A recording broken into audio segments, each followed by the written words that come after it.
জাতীয় নাগরিক পার্টি এনসিপির মুখপাত্র আসিফ মাহমুদ সজীব ভুঁইয়া বলেছেন, কোনোভাবেই নতুন সংসদের অধিবেশনে রাষ্ট্রপতির বক্তব্যের মধ্য দিয়ে শুরু হতে পারে না। এমনটি হলে ৩০০ সংসদ সদস্যকে জনগণের কাছে জবাবদিহির মুখোমুখি হতে হবে। সোমবার সন্ধ্যায় রাজধানীর বাংলা মোটরে রূপায়ণ ট্রেড সেন্টারে দলের অস্থায়ী কেন্দ্রীয় কার্যালয়ে আয়োজিত সংবাদ সম্মেলনে তিনি একথা বলেন। আসিফ মাহমুদ বলেন, এই সংসদের পবিত্রতা রক্ষার জন্য প্রথম অধিবেশনে রাষ্ট্রপতিকে অভিশংসন করার প্রক্রিয়া শুরু করতে হবে। কোনোভাবেই এই সংসদ রাষ্ট্রপতির বক্তব্যের মধ্য দিয়ে শুরু হতে পারে না। যদি তা শুরু হয়, আমরা বাংলাদেশের জনগণের পক্ষ থেকে এবং আমরা সকলে ৩০০ জন সংসদ সদস্যকে প্রশ্নবিদ্ধ করব। ৩০০ জন সংসদ সদস্যকে এটা জবাব দিতে হবে। তিনি বলেন, আমাদের সংসদ সদস্যরা যেখানে তাদের বক্তব্য রাখবেন, আমরা প্রত্যাশা করব যে আপনারা যারা জনগণের রায় নিয়ে নির্বাচিত হয়েছেন, তারা ফ্যাসিবাদের সর্বশ্রেষ্ঠ উচ্ছিষ্ট রাষ্ট্রপতির বক্তব্যের মধ্য দিয়ে আপনাদের প্রথম অধিবেশন কলঙ্কিত করবেন না।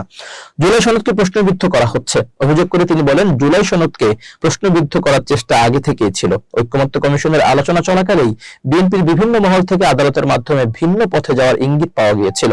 সাম্প্রতিক আদালতের শুনানি সেই আশঙ্কাকে স্পষ্ট করেছে বলে দাবি করেন তিনি। এনসিপির মুখপাত্র আসিফ অভিযোগ করেন, জুলাই সনদের যে বিষয়গুলো ঐক্যমত্যের ভিত্তিতে গৃহীত হয়েছিল এবং গণভোটের মাধ্যমে যার পক্ষে জনসমর্থন নেওয়া হয়েছিল, এখন সেগুলো থেকে পিক অ্যান্ড চুজ পদ্ধতিতে বাছাই করে সংস্কারের কথা বলা হচ্ছে। সংসদের বিরোধী দল থেকে ডেপুটি স্পিকার করার প্রস্তাব দিয়ে এক ধরনের পপুলিস্ট উদারতা প্রদর্শন করা হচ্ছে বলে মন্তব্য করেন তিনি।